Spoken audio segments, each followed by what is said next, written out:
ញ៉ាត់កោតទោសរបស់ក្រសួងការងារនិងបណ្ដុះបណ្ដាលវិជ្ជាជីវៈស្ដីពីសង្គ្រាមឈ្លានពានរបស់ថៃមកលើអធិបតេយ្យភាពនៃព្រះរាជាណាចក្រកម្ពុជាយើងខ្ញុំជាថ្នាក់ដឹកនាំនិងមន្ត្រីរាជការគ្រប់លំដាប់ថ្នាក់នៃក្រសួងការងារនិងបណ្ដុះបណ្ដាលវិជ្ជាជីវៈសូមប្រកាសថ្កោលទោសយ៉ាងដាច់អហង្ការចំពោះទង្វើអមនុស្សធម៌ដ៏សាហាវយង់ឃ្នងរបស់យោធាថៃដែលបានឈ្លានពានមកលើអធិបតេយ្យភាពនៃព្រះរាជាណាចក្រកម្ពុជាជាពិសេសបានបន្តបាញ់ប្រហារមកលើប្រជាជនស៊ីវិលស្លូតត្រង់នៅតាមបណ្ដាខេត្តជាប់ព្រំដែនកម្ពុជាថៃចាប់តាំងពីរសៀលថ្ងៃទី7ខែធ្នូរហូតដល់ថ្ងៃទី24ខែធ្នូឆ្នាំ2025នេះការឈ្លានពានរបស់ថៃដោយប្រើប្រាស់អាវុធធុនតូចនិងធុនធំ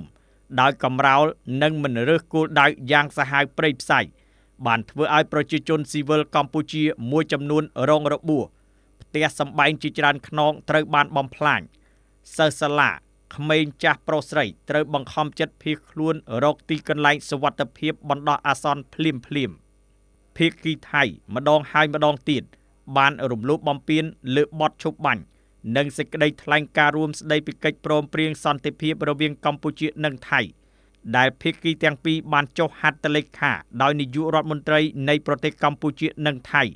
ក្រោមសាក្សីរបស់ឯកឧត្តមដូណាល់ត្រាំប្រធានាធិបតីសហរដ្ឋអាមេរិកនិងឯកឧត្តមអាន់វ៉ាអ៊ីប្រាហ៊ីមនាយករដ្ឋមន្ត្រីម៉ាឡេស៊ីនិងជាប្រធានបដូវវេនអាស៊ានយើងខ្ញុំទាំងអស់គ្នាសូមអំពាវនាវឲ្យសហគមន៍អន្តរជាតិថ្កោលទោសយ៉ាងម៉ឺងម៉ាត់ចំពោះការរំលោភបំពានសេចក្តីថ្លែងការណ៍រួមស្តីពីកិច្ចព្រមព្រៀងសន្តិភាពរវាងកម្ពុជានិងថៃនិងសកម្មភាពខុសច្បាប់របស់ថៃម្ដងហើយម្ដងទៀតនេះដោយទាមទារឲ្យថៃទទួលខុសត្រូវទាំងស្រុងចំពោះការរំលោភបំពានដ៏កម្រោលនេះនិងអំពាវនាវឲ្យថៃបញ្ឈប់រាល់អរិភាពជាបន្ទាន់ដែលគំរាមកំហែងដល់សន្តិភាពនិងស្ថិរភាពនៅក្នុងតំបន់ទន្ទឹមនេះយើងខ្ញុំសូមអំពាវនាវឲ្យភាគីថៃងាកមកគោរពកិច្ចព្រមព្រៀងបទឈប់បាញ់សេចក្តីថ្លែងការណ៍រួមស្តីពីកិច្ចព្រមព្រៀងសន្តិភាពនិងកាតព្វកិច្ចទាំងឡាយនៅក្រោមច្បាប់អន្តរជាតិឲ្យបានម៉ឺងម៉ាត់ស្មោះត្រង់និងដោយសុឆន្ទៈពិតប្រាកដព្រមទាំងប្រកាន់ខ្ជាប់ការដោះស្រាយជម្លោះដោយសន្តិវិធីស្របតាមច្បាប់អន្តរជាតិក៏ដូចជាសន្ធិសញ្ញាអនុសញ្ញានិងកិច្ចព្រមព្រៀងដែលមានស្រាប់ហើយប្រឆាំងនឹងការប្រើប្រាស់កម្លាំងអាវុធសម្ដៅស្វែងរកដំណោះស្រាយមួយប្រកបដោយយុត្តិធម៌ត្រឹមត្រូវយូរអង្វែងនិងស្របតាមច្បាប់អន្តរជាតិជាថ្មីម្ដងទៀត